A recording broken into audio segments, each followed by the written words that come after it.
Countdown আসছেন Bangladesh football ইতিহাসের সবচেয়ে বড় তারকা। জানা গেছে হামজা চৌধুরীর দেশে আসার ফাইনাল শিডিউল, যেখানে শুধু দলের সাথে যোগ দেয়াই নয়, আছে চমকপ্রদ বেশ কিছু আয়োজন। হামজা চৌধুরীর বাংলাদেশে আসা এবং জাতীয় দলের হয়ে সবশেষ খবর জানাচ্ছেন বিস্তারিত রিপোর্টে। ম্যাচ শেষে ফ্যানদের সাথে ফ্রেমবন্দি হচ্ছেন, ভক্তদের আবদার মিটিয়ে সেলফিও তুলছেন।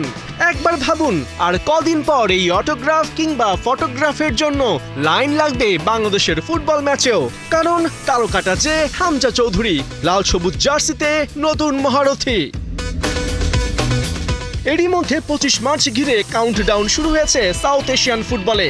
ওই দিন শিলংয়ে এশিয়ান কাপ বাছাইয়ে ভারতের মুখোমুখি হবে বাংলাদেশ, যেখানে বাংলাদেশের হয়ে অভিষেক হবে ইংলিশ প্রিমিয়ার লিগ মাতানো হামজা চৌধুরীর। অবশেষে জানা গেছে সেই হামজা উন্মাদনার দিনক্ষণ। বাফুফে সূত্রের খবর, চাইলেও আগেভাগে বাংলাদেশে আসতে পারছেন না হামজা চৌধুরী। 16 মার্চ চ্যাম্পিয়নশিপে শেফিল্ড ওয়েডনেসডের বিপক্ষে ম্যাচ আছে তার, ওটা শেষ করেই ধরবেন বাংলাদেশের ফ্লাইট। পরদিন 17 মার্চ এমিরেটসের ফ্লাইটে পৌঁছাবেন ঢাকা। ওই দিন অথবা পরের দিন 18 মার্চ একদিনের সংক্ষিপ্ত সফরে তার পূর্বপুরুষের ভিটা মৌলভীবাজারে যেতে পারেন হামজা, যদিও এই ট্রিপ এখনো কনফার্মড না। এদিকে সৌদি আরবে ক্যাম্প শেষে 18 মার্চ ঢাকা ফিরবে বাংলাদেশ জাতীয় ফুটবল দল। একদিন বাদে 19 মার্চ সেই টিমের সাথে যোগ দেবেন হামজা।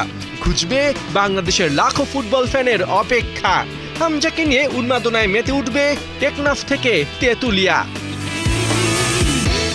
অবশ্য হামজাকে নিয়ে সেলিব্রেশনের সময় খুব একটা পাচ্ছেন না ভক্তরা। 20 মার্চ সকালে ভারতের উদ্দেশ্যে দেশ ত্যাগ করবে বাংলাদেশ ফুটবল দল। ঢাকা থেকে কলকাতা এবং সেখান থেকে শিলংয়ে পা রাখবেন হামজা চৌধুরীরা।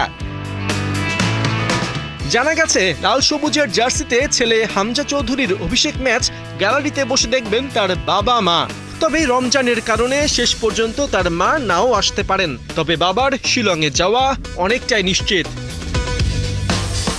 পার্থ বণিক, ৭১।